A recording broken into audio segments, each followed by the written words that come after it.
എങ്ങനെയായിരുന്നു ഉറക്കം? എങ്ങനെയുണ്ടായിരുന്നു? നല്ല ഉറക്കമായിരുന്നു. ഉറങ്ങി നന്നായിട്ട് ഇറങ്ങിയല്ലേ? ഞാൻ ഉറക്കത്തിൽ അത്ര ഇച്ചിരി എന്തോ ഒരു ചെറിയൊരു അൺഈസിനെസ് ഒക്കെ ഉണ്ടായിരുന്നു എന്നല്ലാതെ എന്തൊരു പുതിയൊരു എന്തോ സാധനമൊക്കെ ഒരിച്ചിരി ആക്റ്റീവായിട്ടുണ്ട്. ഒന്ന് ക്ലീൻസ് ചെയ്യണം. ആ എക്സ്പാൻഷൻ കോൺട്രാക്ഷൻ എടുത്ത് കഴിയുമ്പോൾ അത് ക്ലീനായി പോകും. അതല്ലാതെ നമുക്കൊന്നും ചെയ്യാനില്ല.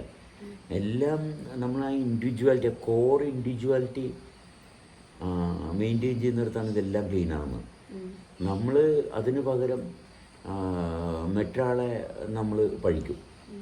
മറ്റൊരാൾ കാരണമാണ്, അല്ലെങ്കിൽ അത് കാരണമാണ്, ഇത് കാരണമാണെന്ന് പറയും.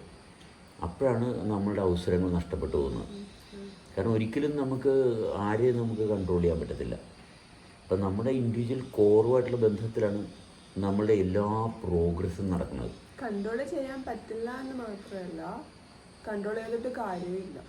കൺട്രോൾ ചെയ്ത് കൊണ്ടുവന്നു കാരണം ഒരു വ്യക്തി നമ്മളുടെ കൺട്രോളിലായി കഴിഞ്ഞാല് നമ്മൾ ശരിക്കും അവിടെ പിന്നെയും നമ്മളുടെ നിലവാരം അവിടെ കുറഞ്ഞു വരിക ചെയ്യുന്നത്.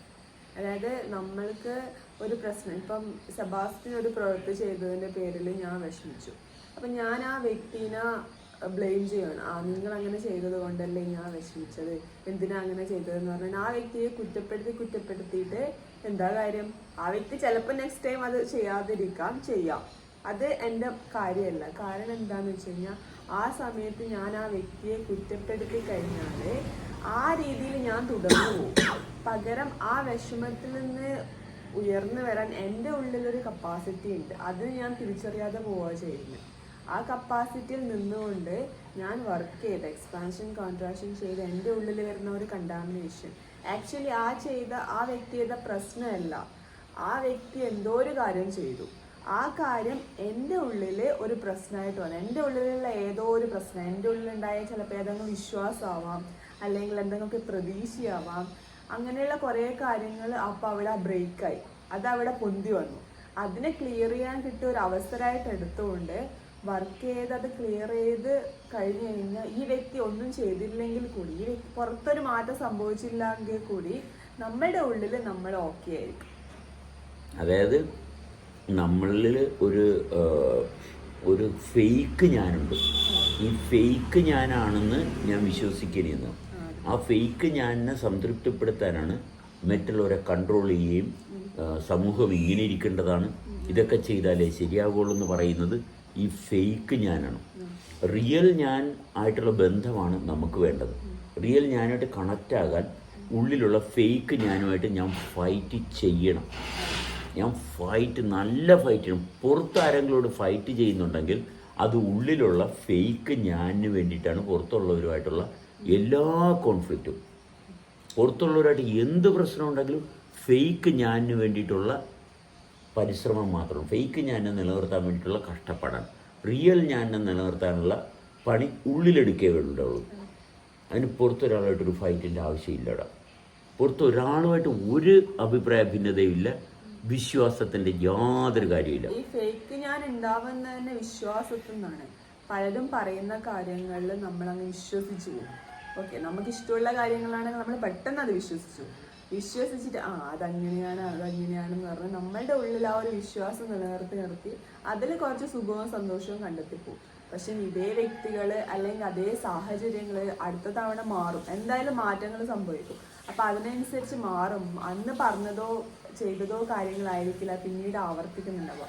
അപ്പം എന്ത് ചെയ്യും? നമ്മുടെ ഈ വിശ്വാസം അവിടെ തകരും. അതോടെ നമ്മളും തകരും. അങ്ങനെയാണ് പലതരത്തിലുള്ള രോഗങ്ങളും വിഷമത്തിൻ്റെ ഡിപ്രഷനിലൊക്കെ ആൾക്കാർ പെട്ടുകൊണ്ടിരിക്കുന്നത്.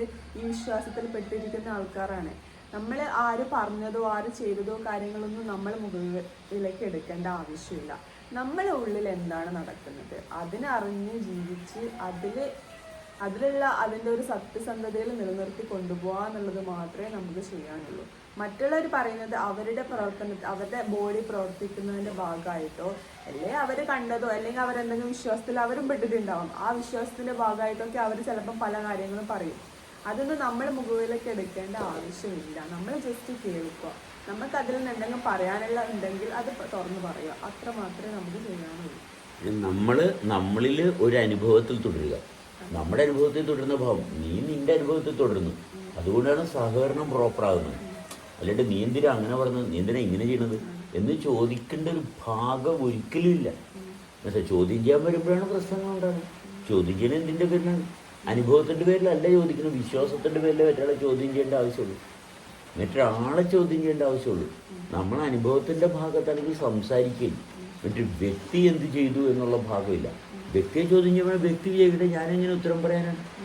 വ്യക്തിക്ക് ഉത്തരം കൊടുക്കാനില്ല, മനസ്സിലായോ? അതുകൊണ്ട് തന്നെ ഇവിടെ ആരെയും ശിക്ഷിക്കേണ്ട ഭാഗവും വരത്തില്ല. എന്തുകൊണ്ട് ശിക്ഷിക്കേണ്ടി വരുന്ന? വിശ്വാസമുള്ളത് കൊണ്ട് വിശ്വാസത്തിൽ ഒപ്പിച്ചു പോകാൻ പറ്റുന്നില്ല. അപ്പം ചെയ്യുന്നതൊക്കെ തെറ്റാവും, മാനസിക അസ്വസ്ഥത ഉണ്ടാവും. കാരണം ഫേക്ക് ഞാനെ പ്രൊട്ടക്റ്റ് ചെയ്യാനല്ലേ നടക്കണത്. ഫേക്ക് ഞാനെ പ്രൊട്ടക്റ്റ് ചെയ്യാൻ നടക്കുമ്പോഴത്തേക്കും പ്രശ്നങ്ങൾ ഉണ്ടായിക്കൊണ്ടിരിക്കും. അതല്ലാണ്ട് വേറെ നിവൃത്തിയില്ല, അല്ലേ? ഈ കാര്യം കൈ കിട്ടിയപ്പോഴുണ്ടായ വ്യത്യാസം എന്ന് പറയാമോ? ഈ ഫേക്ക് ഞാനും റിയൽ ഞാനും നമ്മൾ വ്യത്യാസം വന്നപ്പോഴത്തേക്കും. അല്ലെങ്കിൽ ജീവിതം എന്ന് പറയുന്നത് കഷ്ടപ്പാടില്ലേ? നമ്മൾ എന്തിനൊക്കെ വിശ്വസിച്ചിട്ട് വെറുതെ എന്താ പറയുക, ഫേക്കായിട്ടുള്ള ഓരോ, ശരിക്കും പറഞ്ഞെങ്കിൽ സമൂഹത്തിൽ ഒരുപാട് ഫേക്കായിട്ടുള്ള അവസ്ഥകൾ നടന്നുകൊണ്ടിരിക്കുന്നു. അതിൻ്റെ ഇൻഫ്ലുവൻസ് ആണ് ഇപ്പം ഇത്രയും കാലം വളർന്നു വന്ന സാഹചര്യത്തിൽ നിന്ന് ഉണ്ടായിട്ടുള്ള കുറേ വിശ്വാസങ്ങളാണ് എൻ്റെ ഉള്ളിലൊരു ഫേക്ക് ജെന്യുവിനെ ഉണ്ടാക്കിയെടുത്തത്. അതിൽ നിൽക്കുമ്പം ആ വിശ്വാസങ്ങൾ തകരുമ്പോൾ നമ്മൾ പിന്നെ ഇല്ല എന്നുള്ളൊരു അവസ്ഥയിലേക്ക് നമ്മൾ തന്നെ പിന്നെയും ചിന്തിച്ചു കൂട്ടുവാണ്. ഇനി എനിക്ക് അങ്ങോട്ടൊരു ജീവിതം ഇല്ല എന്ന് പറഞ്ഞിട്ട് ഞാൻ എന്നെ തന്നെ ആ ഒരു കുഴിയിലേക്ക് ഇങ്ങനെ കുത്തി താഴ്ത്തുകയാണ്. പക്ഷെ അപ്പോഴും നമ്മളുടെ ശരിക്കുള്ള റിയലായിട്ടുള്ള ഒരു അവസ്ഥ അവിടെ പ്രവർത്തിക്കുന്നുണ്ട് എന്ന് മനസ്സിലാക്കി അതിൽ നിന്ന് കഴിഞ്ഞ് ഈ പുറത്ത് കാണുന്ന ഇതൊന്നും ഒന്നുമല്ല എന്നുള്ള ഭാഗത്ത് ആ ഒരു തിരിച്ചറിവ് തന്നെയാണ് നമുക്ക് കിട്ടുന്ന ഏറ്റവും വലിയൊരു ആശ്വാസം. അത് കിട്ടിയപ്പോഴുണ്ടായിരുന്ന വ്യത്യാസം എന്ന് പറയാവാ. അത് ഇന്നലെ അല്ല അതിനുള്ള ഒരു റിയലൈസേഷൻ ഉണ്ടായത്. ആ റിയലൈസേഷൻ ഉണ്ടായപ്പോൾ എന്തായിരുന്നു, അതിന് ശേഷം എങ്ങനെയാണ് വന്നത്? ഞാൻ പറഞ്ഞത് അത് കിട്ടിയപ്പോ എനിക്കൊരു ആശ്വാസം കിട്ടി. അതെ ഒരു ആശ്വാസം കിട്ടി. അതിന്റെ ഒരു തെളിച്ച മുഖത്തുണ്ട് കേട്ടാ. പിന്നെ എന്റെ ഇൻഡിവിജ്വാലിറ്റി, അതായത് ജെനിയ എന്ന വ്യക്തിക്കപ്പുറം ഒരു സ്ത്രീ എന്നുള്ള ഒരു ഭാഗം, ഒരു ശക്തി ഇതിലുണ്ട്. അതിനെ അറിയേണ്ടത് എൻ്റെ ഉത്തരവാദിത്വമാണ്. അത് മറ്റാർക്കും അതിൽ യാതൊരു പങ്കുമില്ല. നമ്മൾ ആരുടെ കൂടെ വന്നു കഴിഞ്ഞാലും ഏത് സിറ്റുവേഷൻ, ഇപ്പൊ ഇവിടെ ആയിക്കഴിഞ്ഞാലും ഞാൻ എൻ്റെ വീട്ടിലായി കഴിഞ്ഞാലും സെബാസ്റ്റ്യൻ്റെ കൂടെയാണെങ്കിലും ഷാഫിൻ്റെ കൂടെയാണെങ്കിലും ലിലിൻ്റെ കൂടെയാണെങ്കിലും അല്ല ആരുടെ കൂടെയാണെങ്കിലും ഞാൻ ആ ഇൻഡിവിജ്വാലിറ്റിയിൽ നിന്നാൽ മാത്രമേ എനിക്ക് അവിടെ നിലനിൽക്കാൻ പറ്റത്തുള്ളൂ. അവരെന്ത് ചെയ്തു, അവരെനിക്ക് അനുകൂലമായി നിൽക്കുന്നുണ്ടോ പ്രതികൂലമായി നിൽക്കുന്നുണ്ടോ എന്നൊന്നും എൻ്റെ വിഷയമല്ല. അങ്ങനെ അവർ ചെയ്യുന്ന പ്രവൃത്തിക്കനുസരിച്ച് ഞാൻ നിന്ന് കഴിഞ്ഞാൽ എനിക്ക് അവിടെ നാശം മാത്രമേ സംഭവിക്കുന്നുള്ളൂ എന്നുള്ള ഒരു തിരിച്ചറിവാണ് എനിക്ക് ഇന്നലെ ഉണ്ടായത്. അതായത് ഞാൻ നിന്നെ പുകഴ്ത്തി പറഞ്ഞ ഒരു ഭാഗം സത്യത്തിൽ സ്ത്രീയെയാണ് ഞാൻ പുകഴ്ത്തിയത്, പക്ഷെ അത് നിന്നെയാണെന്നുള്ള തെറ്റിദ്ധാരണ. ഞാൻ ചെയ്ത പ്രവൃത്തികളാണ് ആ വ്യക്തിയിൽ മാറ്റങ്ങൾ ഉണ്ടാക്കിയത് എന്നൊരു ഭാഗത്താണ് ഞാൻ നിന്നുകൊണ്ടിരുന്നത്. അതെൻ്റെ മനസ്സിൻ്റെ തോന്നൽ മാത്രമാണ്. പക്ഷെ ശരിക്കും ഞാൻ എൻ്റെ ഉള്ളിലുള്ള സ്ത്രീയെ ശരിയായി അറിഞ്ഞിട്ടില്ല. അതറിഞ്ഞാൽ മാത്രമേ എനിക്ക് ആ ശക്തിയുടെ പവറും അതാണ് ഇതിൽ ഇൻഫ്ലുവൻസ് ആക്കുന്നതൊക്കെ എനിക്ക് അറിയാൻ പറ്റത്തുള്ളൂ. പക്ഷെ ഈ വ്യക്തിക്ക് ആ ഒരു സ്ത്രീയെ അറിയാൻ സാധിച്ചു, അല്ലേ? അതെ, അതായത് ഞാൻ ജെനിയ എന്ന് പറയുന്ന പെണ്ണെയല്ല, അവളിലുള്ള ആ ജീവൻ്റെ ചൈതന്യമായിട്ട് നിൽക്കുന്ന സ്ത്രീത്വത്തെയാണ് ഞാൻ സ്നേഹിക്കുകയും അടുക്കുകയും എല്ലാം ചെയ്തത്. അവൾ തെറ്റിദ്ധരിച്ചത് ജെനിയയോടാണ് അടുപ്പം. ജെനിയ എന്ന് പറയുന്ന ഒരു ഫേക്ക് ഞാനുണ്ട്. ആ ഫേക്ക് ഞാനോട് എനിക്കൊരു കാര്യമില്ല, അത് അവളുടെ ഇഷ്ടമാണ്, അവൾ കൊണ്ടു കിടക്കേണ്ടതാണ്. പക്ഷെ ഞാൻ ആ സ്ത്രീ സൃഷ്ടിക്കപ്പെട്ട ആ വ്യവസ്ഥയുമായിട്ടുള്ള ബന്ധമാണ് അവിടെ കണ്ടെത്തിയത്. അതുമായിട്ട് ആ സൃഷ്ടിക്കപ്പെട്ട ആ സവിശേഷതയുമായിട്ട് അടുക്കുമ്പോൾ എന്നിലുണ്ടാകുന്ന ആ നന്മയുടെ ഉണർച്ച അതുമായിട്ടുള്ള ബന്ധമാണ്. അപ്പോൾ അതുമായിട്ട് ഇൻട്രാക്ട് ചെയ്യാതെ ഫേക്ക് ഞാൻ ഒരു അഡ്വാൻറ്റേജ് കിട്ടണമെന്ന് കരുതുന്നിടത്തൊക്കെയാണ് പ്രശ്നങ്ങളുണ്ട്. അവിടെയാണ് പൊസസീവ്നെസ് വരുന്നത്.